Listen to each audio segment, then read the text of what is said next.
Communion Sunday today.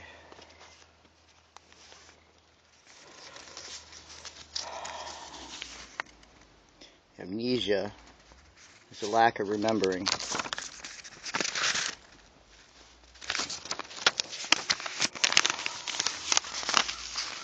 A reluctant activist, right? So,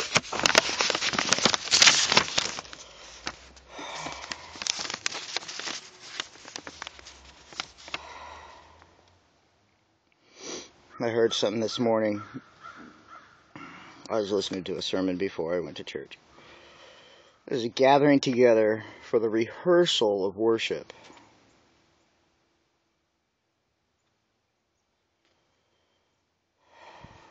And I heard something yesterday, 2 days ago, about replacing death with lack of life, replacing evil with lack of good.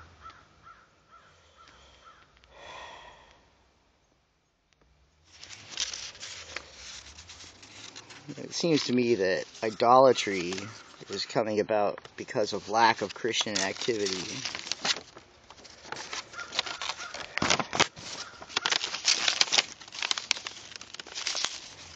Yay, Advent. To be brutally honest, Christmas is my least favorite holiday because I firmly disagree with celebrating the birth of Christ in conjunction with winter solstice. I do believe in celebrating winter solstice. I totally believe in remembering the birth of Christ.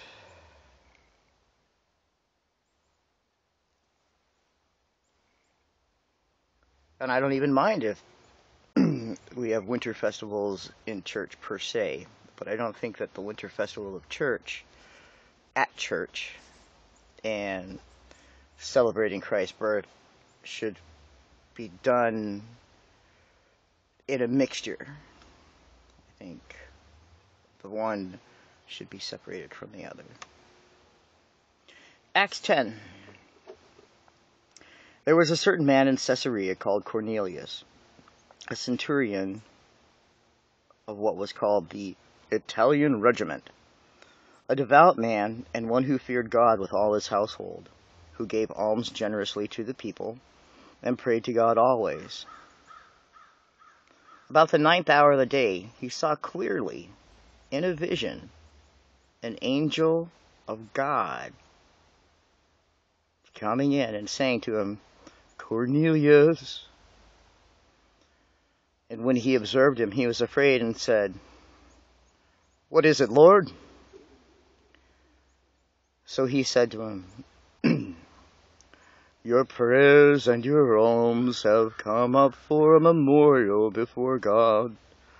Now send men to Joppa, and send for Simon, whose surname is Peter. He is lodging with Simon, a tanner, whose house is by the sea. He will tell you what you must do." And when the angel who had spoke to him had departed, Cornelius called 2 of his household servants and a devout soldier from among those who waited on him continually. So when he had explained all these things to them, he sent them to Joppa. The next day, as they went on their journey and drew near the city, Peter went up on the housetop to pray, about the 6th hour. Then he became very hungry and wanted to eat. But while they made ready, he fell into a trance and saw heaven opened and an object like a great sheet, bound at 4 corners, descending to him and let down to the earth. Forgive me. In it were all kinds of 4-footed animals of the earth, wild beasts, creeping things, and birds of the air. And a voice came to him, "Rise, Peter, kill and eat." But Peter said, "Not so, Lord, for I have never eaten anything common or unclean." And the voice spoke to him again the second time. What God has cleansed, you must not call common. This was done 3 times, and the object was taken up into heaven again. Now, while Peter wondered within himself what this vision which he had seen meant, behold, the men who had been sent from Cornelius had made inquiry for Simon's house and stood before the gate. And they called and asked whether Simon, whose surname was Peter, was lodging there. While Peter thought about the vision, the Spirit said to him, Behold, 3 men are seeking you. Arise, therefore, go down and go with them, doubting nothing, for I have sent them. Then Peter went down to the men who had been sent to him from Cornelius and said, Yes, I am he whom you seek. For what reason have you come? And they said, Cornelius, the centurion, a just man, one who fears God and has a good reputation among all the nation of the Jews, was divinely instructed by a holy angel to summon you to his house and to hear words from you. Then he invited them in and lodged them. On the next day Peter went away with them, and some brethren from Joppa accompanied him. And the following day they entered Caesarea. Now Cornelius was waiting for them, and had called together his relatives and close friends.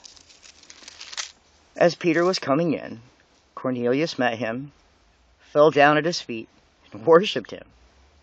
But Peter lifted him up, saying, Stand up, I myself am also a man. And as he talked with him, he went in and found many who had come together. Then he said to them, You know how unlawful it is for a Jewish man to keep company with or to go to one of another nation. But God has shown me that I should not call any man common or unclean. Therefore I came without objection as soon as I was sent for. I asked then, For what reason have you sent for me? So Cornelius said, 4 days ago I was fasting until this hour, and at the 9th hour I prayed in my house. And behold, a man stood before me in bright clothing, and said, Cornelius, your prayer has been heard, and your alms are remembered in the sight of God. Send therefore to Joppa, and call Simon here, whose surname is Peter. He is lodging in the house of Simon, a tanner by the sea. When he comes, he will speak to you. So I sent for you immediately, and you have done well to come. Now, therefore, we are all present before God, to hear all the things commanded you by God. And Peter opened his mouth and said, In truth, I perceive that God shows no partiality, but in every nation who fears him and works righteousness is accepted by him. The word which God sent to the children of Israel, preaching peace through Jesus Christ. He is Lord of all. That word you know, which was proclaimed throughout all Judea, and began from Galilee after the baptism which John preached. How God anointed Jesus of Nazareth with the Holy Spirit and with power, who went about doing good and healing all who were oppressed by the devil, for God was with him. And we are witnesses of all things which he did both in the land of the Jews and in Jerusalem, whom they killed by hanging on a tree. Him God raised up on the 3rd day and showed him openly, not to all the people, but to witnesses chosen before God, even to us who ate and drank with him after he arose from the dead. And he commanded us to preach to the people, and to testify that it is he who was ordained by